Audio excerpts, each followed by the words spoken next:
kera kabaye rugby yongeye yagarutse yigeze ku munsi ubanziriza uwa nyuma ni semifinali guhera kuri uyu wa gatandatu aho abari n'abategarugori barisanga mu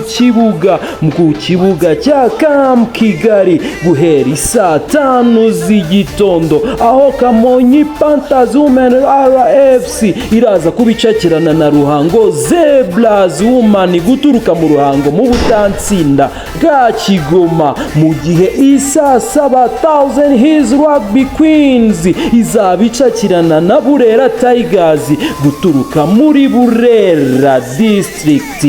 Ibyo birahita bitwerekeza ku cyumweru aho ruzaba rwambikanye hagati ya 1000 His Rugby guhera isaa 7 aho izaba yakiriye Kigali Sharks mu gihe isaa 9 umukino wakataraboneka, umukino wari utegerejwe na benshi, Lion de Fer AFC izabicakiranye na Gitisi bwa mbere mu mateka kuva Gitisi yashingwa, akaba aribwo igiye kwambikana na Lion de Fer champion. Umukino uzatangira isaa 9, ntuzabure kwinjira, bizaba ari ubuntu, ntuzabure kuri uwo munsi.